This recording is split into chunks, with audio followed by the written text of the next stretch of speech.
चालू है। ठीक है। गुड मॉर्निंग बच्चों। कैसे हैं आप सब? चलिए, तो आज का टॉपिक है हम लोग का उसी अपवर्तन वाला चैप्टर से अपवर्तनांक। इंग्लिश में नाम है इसका रिफ्रैक्टिव इंडेक्स। अपवर्तनांक जानने से पहले हम कुछ और चीजें जानेंगे। जैसा कि बोर्ड पे आपको चित्र दिख रहा होगा 3 तरह का। यहाँ पे एक लाइन ऐसे मैंने खींचा है, इसको बोलते हैं माध्यम सेपरेटर, मीडियम सेपरेटर, यानी दो माध्यम को अलग करने वाला लाइन। इसके ऊपर का माध्यम हवा है, नीचे का माध्यम पानी है। नीचे का माध्यम पानी है। यहाँ पे ऊपर का माध्यम हवा है, नीचे का माध्यम कांच है, कोई शीशा रखा हुआ है, कांच का टुकड़ा रखा हुआ है। और इधर एक मैंने लिया है, ऊपर के मीडियम में हवा ही रखा है, लेकिन नीचे कोई ठोस हीरा रखा है। हीरा से भी प्रकाश पार कर जाता है डायमंड से। तो हीरा यहाँ बना के दिखाते हैं चौक से, तो उसमें फिर लाइन रे दिखाना मुश्किल है, इसलिए आप इमेजिन कीजिए इधर डायमंड है। ठीक है। यदि प्रकाश को हम हवा से इस मीडियम में भेजें, यानी ऊपर के मीडियम से नीचे वाला में आता है, तो क्या क्या घटना घट सकती है, उस पर हम लोग थोड़ा सा यहाँ पे ऑब्जर्वेशन करेंगे। जहाँ पे प्रकाश इंसिडेंट करवाना है, पहले वहाँ पे हम लोग नॉर्मल खींच लेते हैं, अभिलंब खींच लेते हैं। मान लीजिए प्रकाश हम यहाँ पे इंसिडेंट कराएंगे, आपतित कराएंगे, तो वहाँ पे हमें नॉर्मल खींच दिए पहले, तीनों नॉर्मल, और इधर से एक प्रकाश भेज दिया जाए ऐसे। जितना कोण पे यहाँ भेजा गया है, मान लीजिए 30 डिग्री 50 डिग्री जितना भी हो, उतना ही एंगल पे यहाँ भी भेजेंगे। एंगल एकदम सेम रखना है।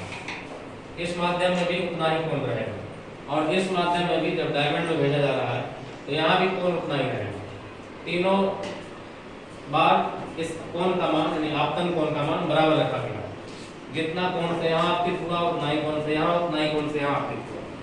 लेकिन जब अपवर्तित होगा, यानी अपवर्तन होगा अगले मध्यम में जाने के बाद, तो जो यहाँ अपवर्तन कोण बनेगा, अपवर्तन कैसे होता है कि चूंकि ये सघन माध्यम में आ रहा है, तो अभिलंब की तरफ मुड़ जाता था, तो यहाँ पे जो कोण बनता है इसको बोलते थे अपवर्तन कोण। जाहिर सी बात है कि आपतन कोण से छोटा होगा, लेकिन जितना कोण से यहाँ मुड़ा, क्या यहाँ भी उतना ही कोण से मुड़ेगा? यहाँ थोड़ा और ज्यादा कोण से मुड़ेगा, और यहाँ पे थोड़ा और ज्यादा कोण से मुड़ेगा। इसका मतलब ये हुआ कि अभिलंब के तरफ जो मुड़ने वाली घटना है, या विलंब की तरफ जो मुड़ने वाली घटना है, यहाँ पे ये तीनों बार अलग अलग है। मुड़ तो रहा है विलंब की तरफ तीनों में, लेकिन इसमें थोड़ा कम मुड़ा है, इसमें थोड़ा ज्यादा मुड़ा, उसमें थोड़ा और ज्यादा मुड़ गया। इसका मतलब यह है कि ये सघन माध्यम तो था, लेकिन इससे ज्यादा सघन माध्यम ये था, और इससे भी ज्यादा सघन माध्यम वो था। तो साफ क्लियर हो रहा है एक्सपेरिमेंट से कि यदि विरल से सघन माध्यम में जाता है, और सघन माध्यम का अपवर्तनांक कितना है, यानी उस सघन माध्यम में प्रकाश की चाल कितना है, उस पर डिपेंड करेगा कि नॉर्मल की तरफ, अभिलंब की तरफ प्रकाश कितना मुड़ेगा। इस पे नहीं डिपेंड करता है कि कौन से माध्यम में जा रहा है तो सब बराबर रहेगा, उसके प्रकाश के चाल पर डिपेंड करता है। जैसे इस पानी में जब आएगा तो प्रकाश की चाल कितना हो जाती है? 2,25,000 किलोमीटर प्रति सेकेंड। लेकिन जब कांच में जाता है तो 2,00,000 किलोमीटर प्रति सेकेंड घट गया, और जब हीरा में जाता था तो 1,25,000 किलोमीटर प्रति सेकेंड। इसका मतलब घटते चला गया स्पीड, तो जितना ज्यादा स्पीड घटेगा नॉर्मल की तरफ उतना ही ज्यादा मुड़ेगा। मुड़ेगा कि नहीं?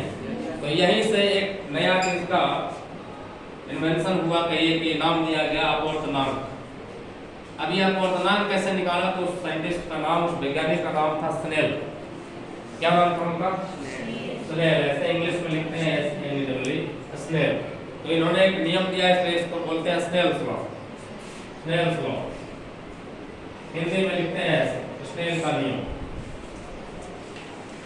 और इन्हीं के नियम से ये एक नया चीज निकला अपवर्तनांक, जिसका मान कैसे निकलता है ये हम आपको डिटेल में लिखवाते हैं, बताते हैं। यहाँ समझ गए क्या है कि विलंब की तरफ मुड़ना किस पे डिपेंड करता है?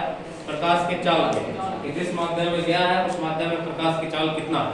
जितना कम होगा उतना ज्यादा मुड़ेगा, और प्रकाश की चाल जितना ज्यादा होगा उतना ही सीधे चला जाएगा।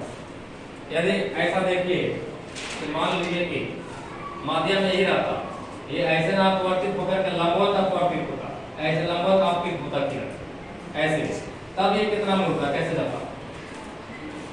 इसमें तो बोल रहा है विलंब की तरफ मुड़ जाता, ये तो विलंब की तरफ आ रहा, तब किधर जाएगा? तो इस स्थिति में, इस स्थिति में प्रकाश मुड़ता नहीं है, सीधे चला जाता है।